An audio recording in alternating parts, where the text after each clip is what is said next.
And gold buyers, మీ కష్టాల్లో నమ్మకమైన మీ ఆత్మీయ నేస్తం.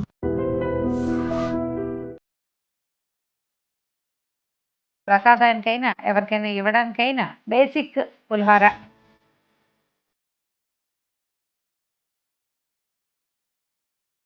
పులుసు రుబ్బడానికి సరిపడా మూకుడు పెట్టుకుంటే సరిపోదు.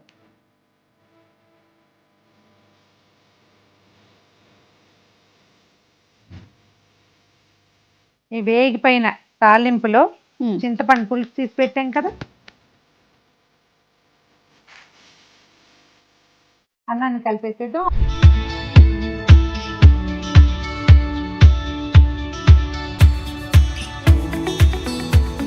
నమస్తే రమ్మగారు. నమస్తే చేయ. రమ్మగారు, కిచెన్లో ఈరోజు ఏం చేద్దాము అంటే పులిహోర చేద్దాం రమ్మగారు. చింతపండు కూడా నానబెట్టినట్లున్నారు, చింతపండు పులిహోర చేసేద్దామా? చేసేద్దాం. చింతపండు పులిహోరకి ఏముంది, మనకి పండగైనా పూజ అయినా ప్రసాదానికైనా ఎవరికైనా ఇవ్వడానికైనా రాత్రి అన్నం మిగిలిపోయినా ఇది మనకే ఎక్కువ వంట చేయలేం, ఒక వంట చేసుకుందాం అనిపించిన బేసిక్ పులిహోర. ఈ పులిహోరకి లెమన్ రైస్ చేసుకోవచ్చు, మ్యాంగో రైస్ చేసుకుంటాము, టామరిన్ రైస్ ఎప్పుడు బాగుంటుంది. చింతపండు పులిహోర ఏంటంటే ఈ పూట చేసుకుంటే ఇవాళ పొద్దున మధ్యాహ్నం చేసామనుకో, పొద్దున్న తింటాం, రాత్రి తింటాం, కాస్త కుస్తా మిగిలితే రేపు పొద్దుటికి ఎక్సలెంట్గా ఉంటుంది. రెండో పూటకి బాగుంటుంది. జర్నీ అంటే పులిహోర. జర్నీ అంటే పులిహోర. ఎక్కడికైనా అంటే మన పిక్నిక్కి కూడా పులిహోరే. ఎన్ని రకాలుగా అయినా చేయొచ్చు, ఎవరి రకం వాళ్ళది అంతే. అయితే చింతపండు పులిహోరలో ఆవ పెడతారు కొన్ని చోట్ల, అవును, అల్లం పచ్చిమిర్చి వేస్తారు కొన్ని చోట్ల, నువ్వులు వేస్తారు కొన్ని చోట్ల. ఏది కావాలంటే అది చేసుకోవచ్చు. టెంపుల్లో లాగా అనేది అడగద్దు అసలు. టెంపుల్లో లాగా ఎవ్వరు చేయరు, టెంపుల్లో లాగా టెంపుల్లోనే ఉంటుంది. మనం ఇంట్లో లాగా చేసుకుందాం, మనకు నచ్చే రుచి, కడుపు నిండా తినగలిగేది, ఎవరికైనా సులువుగా పెట్టగలిగేది, ప్యాకింగ్ సులువు, ట్రావెల్లో హాయిగా ఉంటుంది. చింతపండు అయితే ఏంటంటే మర్నాటి కూడా ఇప్పుడు నిమ్మకాయ మామిడికాయ పులుపులు తగ్గిపోతాయి, దీనికి అసలు పులిపే తగ్గదు. ఏం లేదు, అన్నం కొంచెం బిరుసుగా ఉండండి అంటే కుక్కర్లో కనుక పెడితే కుక్కర్ విజిల్ వచ్చేయంగానే టక్కిని తీసి ఓ పళ్ళెంలో పోసి విడివిడిగా ఆరబెట్టుకుంటే అన్నం చక్కగా విరవిరలాడుతూ వస్తుంది. ఎంత పొడిగా ఉంటే పులిహోర అంత బాగుంటుంది. సో ఆల్రెడీ కుక్కర్ పెట్టేసాం. మేము ఒక గ్లాసున్నర అంటే ఇంచుమించుగా 1/2 kg పులిహోర అనుకోండి. 1/2 kg పులిహోర చేయాలంటే మనకి కనీసం ఒక 50 to 75 grams చింతపండు, అంత నా లెక్క ఇది ఇలా చెప్తానమాట నేను. ఇంత చింతపండు సరిపోతుంది. మీరు గ్రాముల లెక్క అయితే 50 నుంచి 75 grams లోపల. కొంచెం పులిపే తింటాము అంటే 50+ వేసుకోవటం, అవును. పుల్లగా తింటామంటే 70 దాకా దాన్ని తీసుకెళ్ళచ్చు అనమాట, అంతే. ముందుగానే పసుపు కూడా వేసి పెట్టారు రమ్మగారు కుక్కర్. చెప్తా, ఇది ఒక చిన్న టిప్. మన అలవాటుని బట్టి మనం పులిహోర కోసమే అన్నం వండుకుంటున్నాం అనుకోండి, మనం రైస్ కుక్కర్లో పెట్టినా, విడిగా వండినా, ఇట్లా ప్రెషర్ కుక్కర్లో పెట్టినా కూడా ఒక 1/2 స్పూను పసుపు, కొద్దిగా 1 స్పూను నూనె వేస్తే అన్నం ఈవెన్గా పసుపచ్చ రంగులో ఉంటుంది, చక్కగా ఉంటుంది. మనం తర్వాత మళ్ళీ కలుపుకోకర్లేదు. పైన పెద్దగా చిటికెడు పసుపు వేసుకుంటే సరిపోతుంది. కనిపిస్తుంది కదా, చూడు. ఎస్, బియ్యం పాతవైతే చాలా బాగుంటుంది పులిహోర, కొత్త బియ్యంతో కొద్దిగా శుద్ధ అవుతుంది.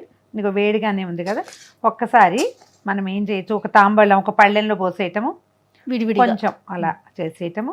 ఇవన్నీ మా అలవాట్లు. ఇళ్ళలో ఏమైనా పద్ధతులు ఉంటే ఆ ప్రకారం ఫాలో అవ్వచ్చు. నేను చెప్తున్నాను కాబట్టి నా ఐడియాలజీ చెప్తున్నాను అనమాట, అంతే.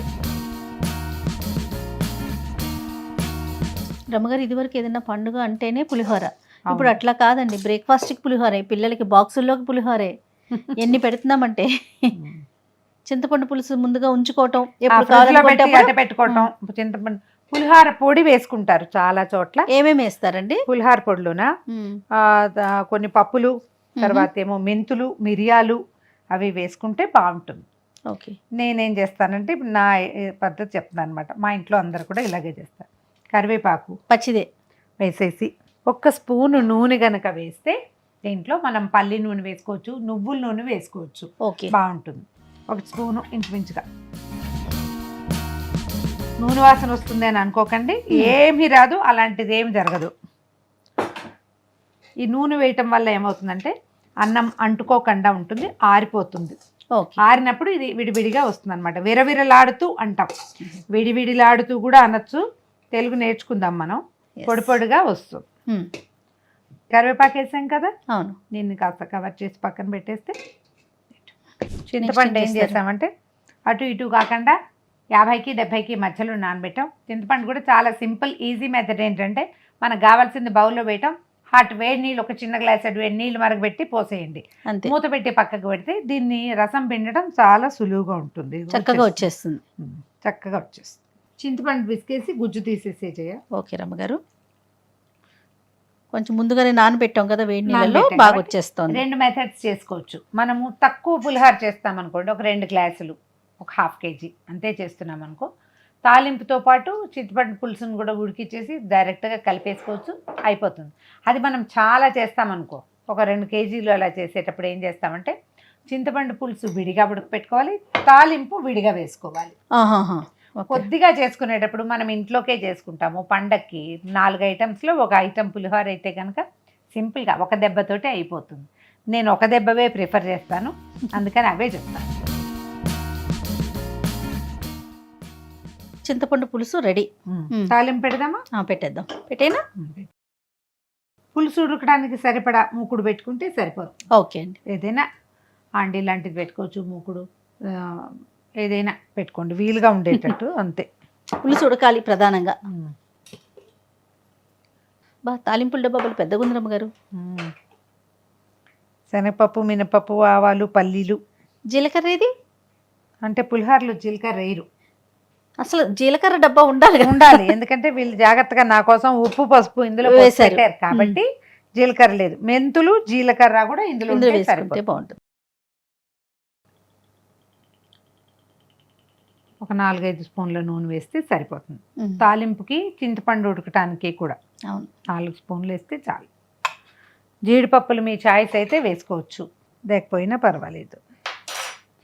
ఇవి సన్నావాలు, ఆవాలు సన్నగా ఉన్నాయి. సన్న ఆవాలు అయితే ముందేయకూడదు, ఆవాలు దొడ్డు అయితే ముందు ఆవాలు వేసుకోవాలి. ఇవన్నీ అందాజుగా చేసే పనులే, వీటికి కరెక్ట్గా కొలత 10 గ్రాములు 20 గ్రాములు ఏం లేదు, మన అన్నాన్ని బట్టి వేసుకోవాలి. పల్లీలు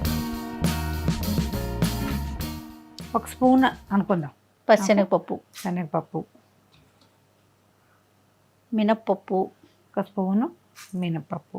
1 నిమిషం ఆగి ఆవాలు వేసుకుందాం, ఎందుకంటే ఆవాలు సన్నగా ఉన్నాయి కదా. అవునండి. పప్పులు వేగి మొహం పట్టినాయి కదా, 1 స్పూను ఆవాలు, 4-5 ఎండుమిర్చి. మిరపకాయలు ఎర్రగా కాకుండా నల్లగా ఉంటే ఎక్కువ బాగుంటాయి. ఇందులో మెంతులు వేసుకుంటారు, మిరియాలు వేసుకుంటారు పైన, వాటి వల్ల ఏంటంటే ఘాటు పెరుగుతుంది. మన ఆసక్తిని బట్టి మామూలుగా మేము ఒక 2 మెంతి గింజలు, చిన్న బెల్లం ముక్క వేస్తారు. బెల్లం కూడా వేస్తారా రమ్మగారు? బెల్లం చింతపండు ఉడికేటప్పుడు చిన్న బెల్లం వేస్తాం. తీపి తెలిసేంత బెల్లం కాదు, కానీ ఆ చింతపండుకి విరుగుడు బెల్లము అని చెప్తారు పెద్దవాళ్ళు, ఇంకా అలవాటుకి అట్లా వేస్తాం.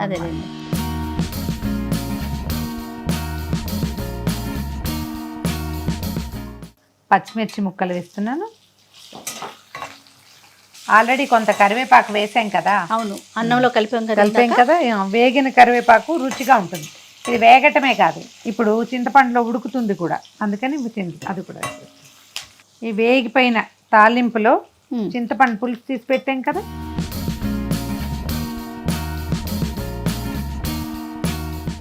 ఆల్రెడీ అందులో పసుపు ఉంది. ఇప్పుడు ఊరికే శాస్త్రానికి వేస్తాను అంతే. మీరు ఇది కావాలంటే పక్కన పెట్టుకుంటే 2-3 రోజులు ఆగి మళ్ళీ కలుపుకోవచ్చు కూడా, చాలా నెల రోజులు ఉంటుంది అనుకో. తాలింపు వేసి అందుకే చెప్తున్నాను, 2-3 రోజులకి బాగానే ఉంటుంది. ఓకే.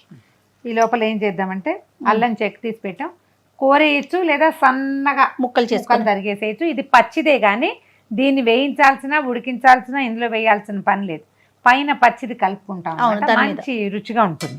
తురిమితే బాగుంటుంది రమ్మగారు, పిల్లలు తీసి పడేయకుండా బొజ్జలోకి వెళ్ళిపోతుంది, కలిసిపోతుంది. 2 నిమిషాలు మనకి ఇది ఇట్లా కుతుకుతులాడుతుంది కదా, దగ్గరగా మొహం పెట్టద్దు, వచ్చేస్తుంది. దగ్గరగా మొహం పెట్టకండి, ఇది చిట్లుతుంది. ఇదంతా ఇట్లా ఆ నూనె అంతా పైకి వచ్చేస్తే ఇది నిలవ ఉంటుంది అన్నమాట. ఓకే. అన్నంలో కలిపినప్పుడు కూడా అన్నం తడిసిపోదు, జిడ్డు మాత్రం ఉంటుంది. ఓకే. చిన్న బెల్లం ముక్కేస్తున్నాను ఇది. ఓకే. ఓకే.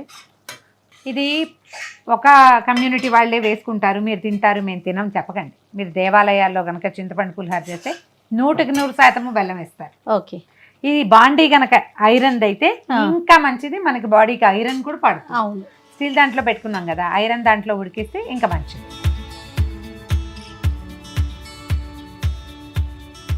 ఇక పులిహోర మొత్తం ఉడికిపోయింది చూడు, పులుసు ఆ, ఆయిల్ అంతా పైకి వచ్చేస్తుంది, అవును. చిక్కగా అయిపోయింది. ఆపేద్దాం. ఉమ్. సరిపడా ఉప్పు వేసుకుందాము. రాళ్ళ ఉప్పు అలవాటు ఉంటే హాయిగా అదే వేసుకోవచ్చు. అంతే. ఆ పులిహోర పులుసు ఉడికిందా అని తెలుసుకోవటానికి ఈజీ మెథడ్ ఏంటంటే, మనం ఇట్లా లాగినప్పుడు దాని కింద ఆ నూనె చేరాలి ఇట్లా, అంతే. అప్పుడు వచ్చేసినట్టే.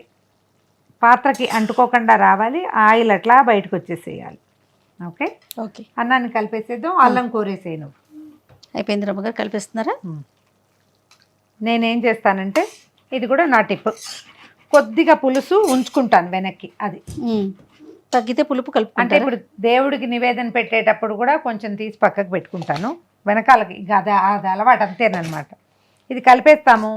దేవుడి దగ్గర చూపించిన తర్వాత పిల్లలకి ప్రసాదంగా పెట్టినప్పుడు ఒకవేళ ఉప్పు తక్కువైంది అనుకో, ఈ పులుసులో కొద్దిగా ఉప్పు కలిపేసుకుంటాం. ఈజీ మెథడ్ అనమాట. ఎందుకంటే అన్నంలో ఉప్పు వేస్తే ఈవెన్గా కలవదు, సక్రమంగా కలవకపోతే బాగుండదు, ఒక చోట ఉప్పు ఎక్కువ ఒక తక్కువగా ఉంటుంది కదా, అందుకు.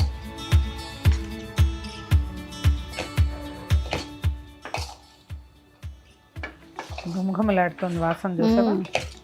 అల్లం వేసాక ఇంకా బాగుంటుంది.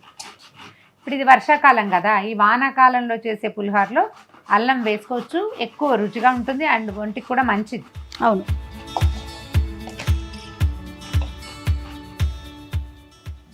ఈ కోరేసిన అల్లం ఇంచుమించు ఒక 2 ఇంచీల ముక్కని కోరేసాము, అది వేసేసుకుందాం పైన.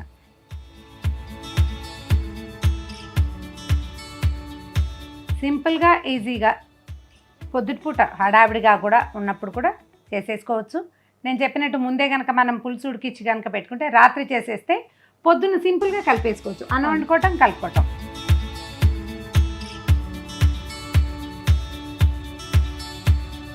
చాలా ఫాస్ట్గా కదా రబ్బు గారు, పెక్కగా అయిపోతుంది. మనం అన్నం కనుక వండి పెట్టేసుకుంటే, మీరు అన్నట్లు పులుసు కూడా ముందే పెట్టుకుంటే ఇంకా ఈజీ అయిపోతుంది. పొద్దున వెళ్ళాలంటే రాత్రి చేసి పెట్టుకుంటే పొద్దుటికి ఈజీగా అయిపోతుంది. కానీ ప్రసాదాలకి వాటికి ఎందుకో పులుసు ముందే వండుకుంటే పండగకి కాదు, నివేదనకి కాదు, యూసేజ్కి మాత్రమే. రైట్ రమ్మ గారు. మరో మంచి ఇంట్రెస్టింగ్ రెసిపీతో మళ్ళీ కలుద్దాం. తప్పకుండా. నమస్తే రమ్మ గారు. నమస్తే జయ.